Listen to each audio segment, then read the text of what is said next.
Hey guys, Rob Sambles here from Rob Sambles Photography. So I thought I'd do another video for you guys. It's probably about 2 weeks before I really start a lot of my busy season, so to speak. So my football starts my first game is in about 2 weeks. There is one in 1 week, but actually I can't do that one. So my first one I'm doing is in 2 weeks' time. My basketball season won't start for another like 6-8 weeks yet.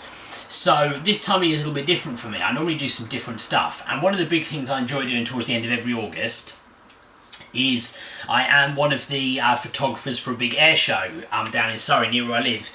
Wings and Wheels at Dunsfoss Park. Anyone who's in this area and fancy it, it's a really awesome show. Really great show. It's a big car show and air show. So I thought I'd do a little bit of a video of like a what's in my case or what's in my 3 cases in the trolley that I will be using to cover that event, just to give people an idea of kind of some of my thought process behind it and how I work for something like that. So I'm just going to go through it really, guys. You know, if there's any questions on the way, stick them in the comments as always, and we'll see what comes from it. I haven't really planned this video out too much. I just thought, you know what, I haven't done a video for a while, I need to. Let's just get all the stuff out, and I'm going to go through it because I was just sitting over there on the couch thinking, you know, what do I need to make sure I got ready for this air show, because it's in about 2 weeks, but I'm away for a week in between, so I've got like 4 or 5 days now that I'm going to have about 2 days when I get back. So getting it together. So let's start off with the bodies. Now, first one, I've got my trusted 7D Mark II. This is great for this kind of stuff. Really good tracking on this, autofocus, fast frames per second, great for cars, great for planes. Any issues that some people might have with this camera in regard to the higher ISO levels makes no difference, because it's all going to be in the middle of the day, hopefully bright sunny day, blue skies. That's the kind of thing I'm after, not rain like I had for summer last year. So I will have all of my rain gear, is one thing I will be taking. I'm not going to go through it right now, but I will have all my rain gear. Rain covers for everything, hats, rain covers for me, jacket, the whole lot, just in case. But hopefully all I will need is a hat and sun cream. That's what I'm hoping for. So 7D Mark II. I will be using 2 of these. I'm actually filming this right now on a 7D, which I'm going to be selling on this week, because I've ordered my second 7D Mark II, which should be with me soon. So I will have 2 of these by the time I'm doing the show. I've got the grip in here as well, so I probably will have this gripped, or both of them gripped, so that I can get out and about and do the angles on the stuff walking around the show as well. My remit for the show is not just about taking photos of cars and planes for me.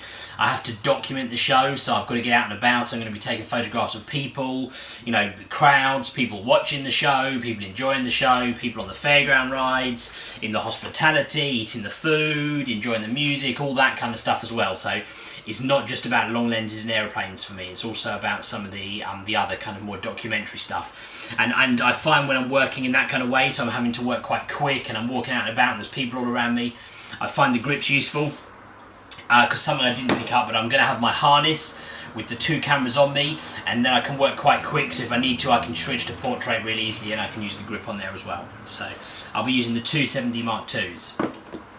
In terms of lenses, one of the biggest things you need with planes and cars, and actually with the planes, my experience the last couple of years, you don't necessarily need the longest lens in the world, but the cars is one thing we really do, because the cars will go, they get put down the runway, and you're quite far off from that, and as they come past you want to be getting as close as you can, so I do need the long lens for that. So I will be using my Sigma 120-300 lens, the absolute beast, the big one. Now, this is going to be really good for shooting the runway. I've actually got, and again, God, you can see I didn't plan this out too well, I've not got it, it's sitting over there somewhere, but I've also got the 1.4 extender, which I might use with this a little bit, because the 1.4 extender on the 300mm, with the crop factor of this camera, I'm going to get some serious reach out of this, so that would be really good for the cars coming down the runway.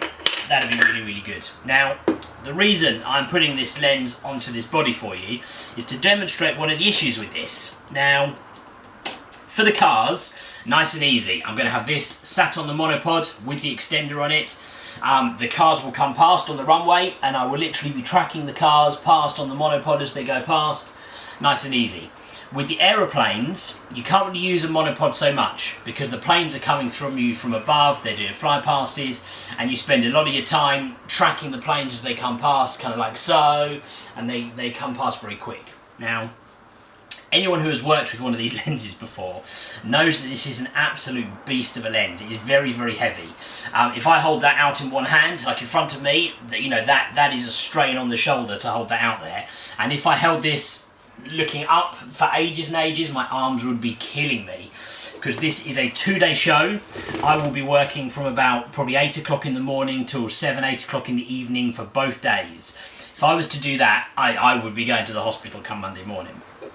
So another lens, which I will make quite a lot of use of, especially with the aeroplanes, is this one here, a 70-200.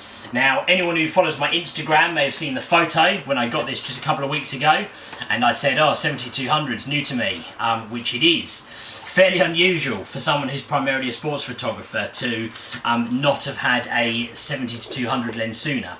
But in all honesty, I just don't really use that kind of focal length too much. I am mostly covered with my 120-300, and then I have other sort of wider lenses, my 50mm things that come down from there, which have always covered me for everything which I do.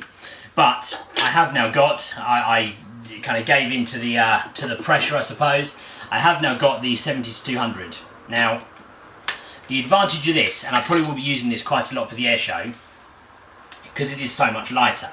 Now, I mean, some of you guys may have even been to Wings and Wheels, but at that show, the planes often will come in quite close to you because they swoop past down the runway. And actually, with the crop factor of this and the 200mm, plus I'm going to use my extender, so I'll have the 1.4 extender on here. This is an f2.8 lens, so the extender means that will then not be down to f4, but in the middle of the day, that's absolutely fine. It would make no difference. f4 is going to be fine for me. You can see the size difference compared to that one.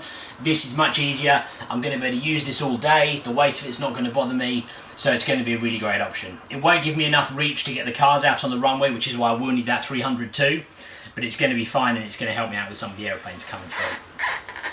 So that's going to be a really great lens to use. It'll be good just for out and about as well. It's something that's light enough that I can carry this. So I'll be able to have this on my harness, on one of my bodies on the side, which will be great. Real nice option. I'll better pick people out of the crowd if I need to. I can also take some photos of people perhaps enjoying themselves without being quite so intrusive, because I'm going to have a bit more range with that. But that said, I will still be using some wider lenses too. I will probably be taking a couple, or I don't know, I probably will primarily use this, which is my Sigma 18-35, so I'll probably have this on the other body the majority of the time. But I'm also going to have another couple with me as well. I will have my Canon 10-22, which is my really wide angle. Nice lens this, and good to use for like, you know, crowd cover and sort of just wider angle pictures, so that'd be good. And you can actually, you know what, you can even get wider angle photos of aircraft and stuff like that. In fact, you know what, probably one of my favourite ever airshow photos that I've taken, which got used quite widely, it was in a magazine and it was on a website at one point, is a very wide angle photo. In fact, I'll flash that up for you guys now. It's a photo of the red arrows, which you'll see, which, you know what, I will get it in the video so it comes out right now. There we go.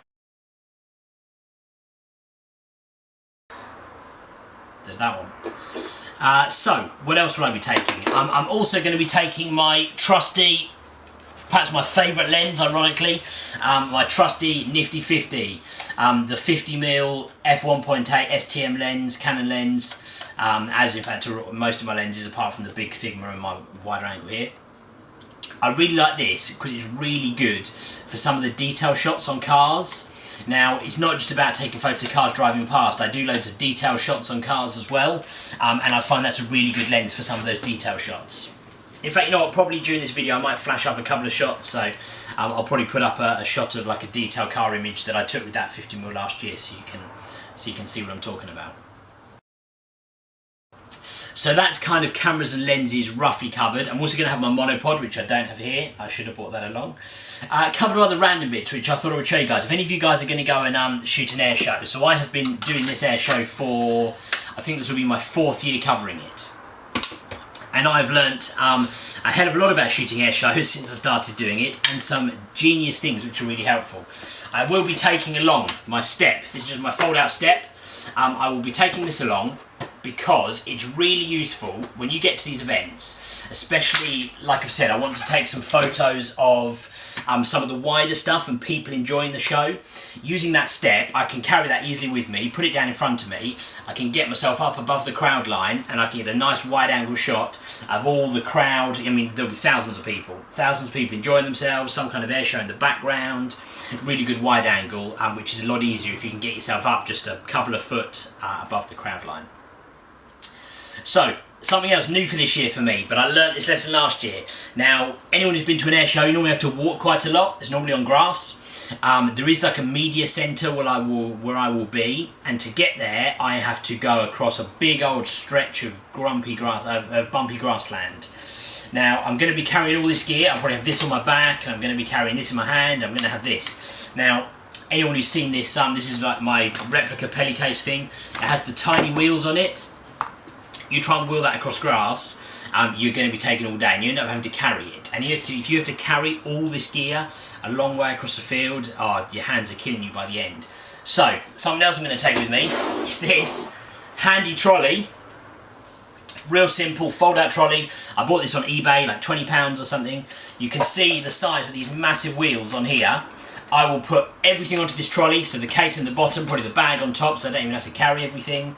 And I will be able to wheel this trolley nicely across the grass with those big old wheels. So that's something which I'm quite pleased with myself with that idea. That's going to help me out no end. There'll be various other accessories I'm going to have. Like I said, I'm going to have my video cut off there. There's like a time limit on the video. I forgot to turn it off. But anyway, I was rounding off really. So just to kind of say, anyone who is into airshow photography, Wings and Wheels is a great show down at Dunsfold. Questions, comments, anything like that, guys, please stick them on there.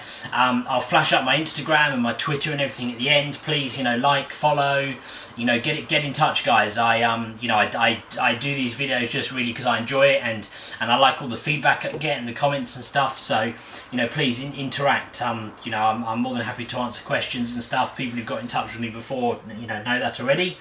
Yeah, guys, thanks for watching, and I'll try and do another video soon. All right, thank you.